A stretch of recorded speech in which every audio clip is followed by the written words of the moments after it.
Fala, tudo bem? Eu sou o Thiago Meirelles, seja muito bem-vindo ao meu canal e no vídeo de hoje eu trouxe um mini estudo de caso de um jogo que aconteceu no Australian Open de 2020 entre a jogadora da Tunísia Jabeur contra a francesa Caroline Garcia.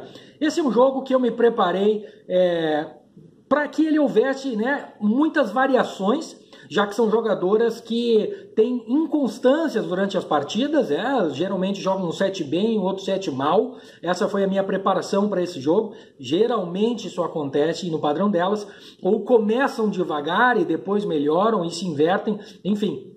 Poderíamos aplicar qualquer uma das estratégias ou nenhuma, dependendo do que a gente viu no jogo. Então eu trouxe aqui para vocês no detalhe como que eu acompanhei, como que eu me posicionei desde o começo da partida até a finalização do meu último trade dentro deste encontro. Espero que vocês gostem, deixe seus comentários aí, vamos discutir se fez alguma coisa nesse jogo, como é que foi, se deu certo, não deu certo e vamos trocar muita informação. Vamos ao jogo, vamos ao que interessa. Bom, aqui a gente já está no 1 a 1, né? As duas meninas já tinham confirmado um game de serviço para cada lado. Como eu comentei na prévia, na análise prévia lá no nosso canal do Telegram, é um jogo de duas meninas que tem muitos altos e baixos dentro da partida.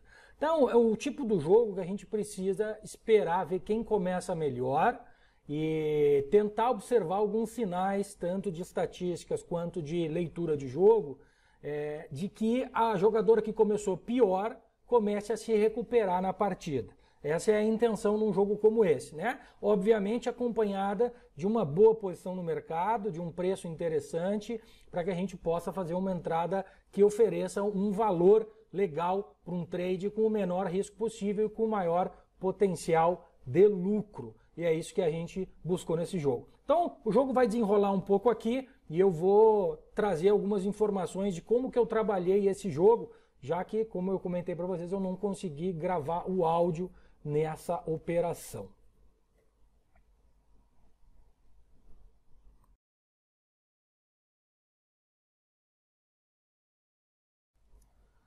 Logo no quarto game, a Jabeur já começou a enfrentar problemas no game de serviço. Ela estava com um percentual de saque muito baixo, ela estava errando muito o primeiro saque, estava tendo que jogar só com o segundo saque, né? Isso fez com que a Garcia começasse a ter vantagem nos pontos e começou a pressionar e aconteceu a quebra aí no quarto game e a Garcia abriu o 3 a 1. Quando a Garcia abriu o 3 a 1, eu começo a me preparar para uma possível entrada na estratégia de preço de final de set, que é aquela estratégia que classicamente eu utilizo o placar de 4 a 1 para fazer uma entrada contra a jogadora ou o jogador que esteja liderando por 4 a 1. 4 a 1 é um placar onde geralmente o mercado precifica o set como encerrado, e aí a gente, quando a leitura de jogo nos mostra isso, a confiança no jogador que está perdendo nos mostra isso, a gente faz uma entrada contra o jogador ou a jogadora que está 4 a 1 no placar, desde que a odd seja a odd aproximada de final de set. A odd aproximada de final de set deste encontro para a Garcia era de 1,58, 1,57. Essa era a estimativa baseada na odd inicial dela desse confronto. Então, eu já comecei a me preparar para fazer essa entrada. Vamos ver o que acontece no jogo e ver qual foi a decisão que eu tomei.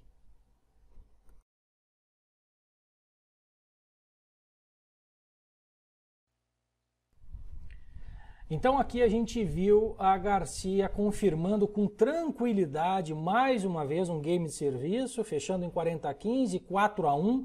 E eu chamo a atenção aqui para a odd que ela se encontra agora nesse momento, que é o 4 a 1 que eu comentei, que é a odd de final de set. Vejam que a odd está justamente ali, 1,56, 1,57, é onde exatamente a gente estima, né? Na verdade, isso não é mágica, não é nada. Isso é quase que uma fórmula que tem de mercado. O mercado de tênis é repetitivo, ele é assim que funciona. O preço inicial dela era em torno de 2,50, ela vai parar em torno de 1,55, 1,60 nesse período, nesse intervalo de odds é a odd de final de set dela. Nesse momento, então, eu já estava fazendo uma análise das estatísticas para ver se valia a pena, né, entrar a favor da Jabor. Eu não entrei no 4-1, no game de saque da Jabor, primeiro porque eu raramente entro a favor de um jogador quando vai sacar. Segundo, o saque dela estava muito ruim, ela estava com um percentual de primeiro saque, a gente está vendo aí, de 29%, é muito baixo, e além disso, dos 29% que ela estava colocando em quadra, apenas 25% ela estava ganhando os pontos. Então, realmente, eu não podia fazer uma entrada a favor da Jabor, especialmente num game de saque dela, apesar da odd ser uma odd boa. Vamos ver o que acontece na sequência do jogo.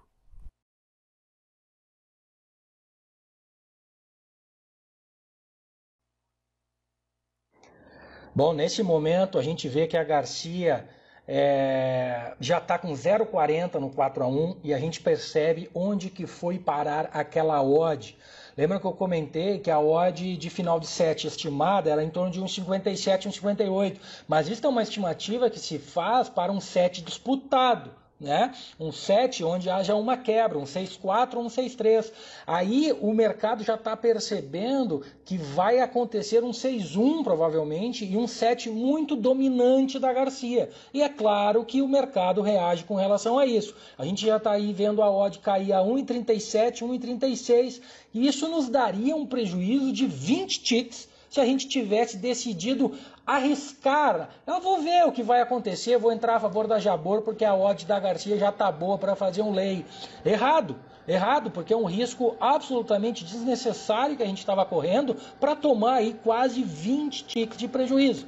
Esse prejuízo, além de financeiro, obviamente seria um prejuízo emocional na nossa operação e ele afetaria a tomada de decisão para a continuação do jogo, eu tenho certeza absoluta, né? É muito diferente a gente começar um segundo set de uma partida sem nada no mercado, com a banca livre, absolutamente tranquilo de se tomar uma decisão, do que a gente entrar num segundo set carregando um head aí de 20 ticks, nesse caso, com uma pressão já de tentar recuperar, e é a natureza, é o que acontece normalmente, e é por isso que a gente precisa evitar tomar heads grandes nesse mercado de tênis em especial, né?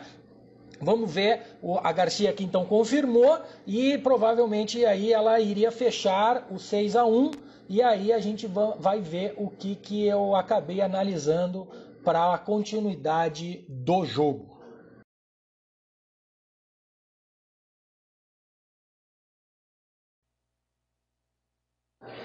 Aqui então no primeiro game do segundo set a gente vê uma melhora significativa na Jabor. É um game só?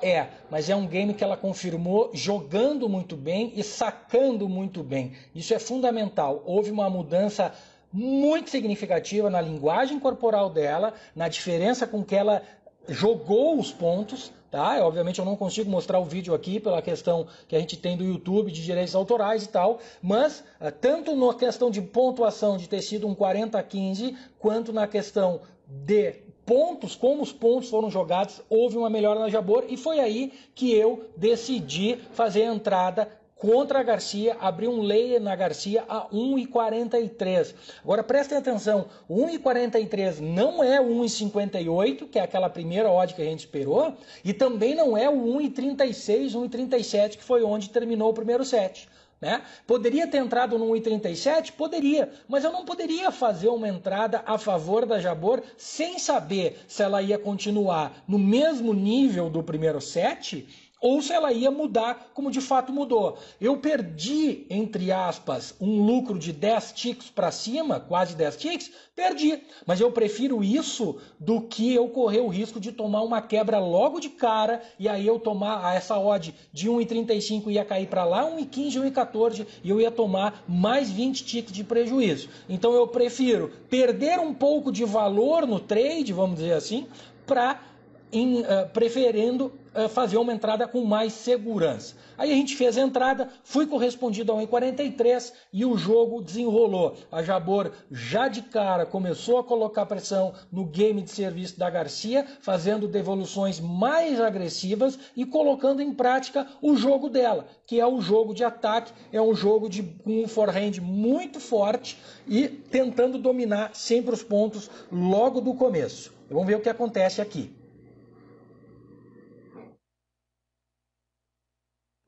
E aqui eu chamo a atenção para o seguinte, vejam que o mercado tem muitos gaps, né? Esse jogo era na madrugada do Brasil, e ainda era começo de manhã cedo na Europa, que é da onde vem muita parte do dinheiro nos jogos de tênis.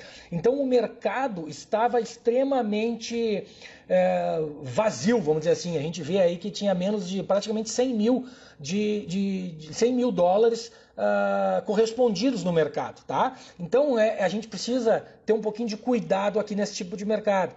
Quando eu percebi que o mercado estava mesmo, né, numa situação de alta movimentação, que era o que estava se mostrando, eu já analisei a possibilidade de plantar a minha stake de saída, tá? Qual que era a estratégia aqui? A estratégia é um lay ao vencedor do primeiro set, perfeito? Mas é um lay ao vencedor do primeiro set logo no começo do set. Portanto, eu só faço a remoção parcial de responsabilidade, que são os 40% que eu gosto de remover neste tipo de operação, eu só faço na quebra. Eu só faço na quebra ou num 0,40 ou até em vários breakpoints, né? 15,40 ou 0,40 preferencialmente, ou até na quebra. O problema é que, como eu estava dizendo, o mercado estava com muitos gaps. E aí a gente pode se aproveitar desse tipo de coisa. O que eu fiz? Eu entrei a 1,43, quando eu pego esta quebra, geralmente eu pego com 15 ou 20 ticks para cima para remover a primeira parte da responsabilidade. Então eu fui lá e vi que o mercado, além de estar com gaps, o mercado estava meio louco, assim, havia uns dinheiros sendo correspondidos de maneira aleatória, o que geralmente é algum bot desregulado ou alguém tentando sair de uma posição ruim. Então eu fui lá e plantei a minha stake a 1,68 no 15,30, preparando para um 15,40, mas a Garcia, apesar de ter feito 30 iguais, o mercado foi lá e me buscou, né? Vocês viram ali que o mercado foi lá e me buscou no 1,68, então ficou ótimo para mim, porque não teve o 15,40, mas eu consegui remover a minha responsabilidade. E com isso, vejam que o meu zero, né, o meu red saiu do 1,48 e foi parar lá no 1,36. Isso é fundamental, isso é exatamente o que a gente quer quando a gente remove parte da responsabilidade, né? A gente quer aumentar a nossa zona de green, a gente quer dar fôlego para o nosso trade. Vejam que a Garcia, mesmo no 40-30, com possibilidade de fechar o game, a gente ainda está no lucro, né? Está na zona de lucro, né? E tem muito mais tranquilidade de se trabalhar e de se prolongar uma posição caso a gente não consiga o break neste game inicial onde a gente fez a entrada. Se eu não me engano, a Garcia confirma este game, eu mantenho a posição e eu espero mais um game para tentar pegar a quebra no game seguinte de serviço da Garcia, justamente por eu ter conseguido remover parte desta responsabilidade. Vamos ver como é que o jogo se desenrolou aqui nos próximos games.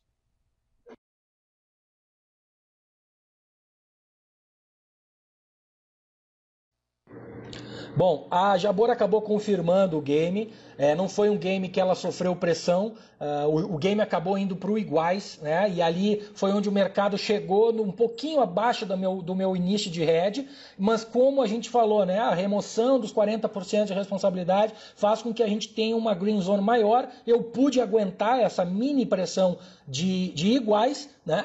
E fiquei no jogo. Aí eu já vejo então as estatísticas mostrando que a Jabor é outra jogadora no segundo set. Vejam a diferença que há do primeiro set para o segundo set da Jabor. 2 games de serviço muito melhores do que ela teve no primeiro. E isso mostra que a jogadora está elevando a sua confiança e está começando a tem tudo para começar a exercer pressão, né, no serviço da adversária. Eu estava bem posicionado no mercado, estava com confiança, a Jabor me passando mais confiança, tanto em números quanto em leitura de jogo, né, em comportamento de jogo e leitura corporal dela, e eu, obviamente, então, decidi esticar um pouquinho mais a minha posição, tentar buscar uma quebra que levaria essa odd para torno de 2, e aí, né, ficaria com um trade bem bacana. A Garcia vai sacar agora e a gente vai ver o que acontece no game de saque da francesa.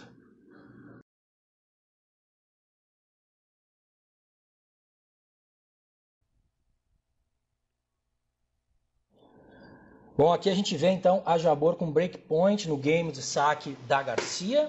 Ela teve um game que ela pressionou, teve o 30-40 e depois teve o breakpoint na vantagem, né?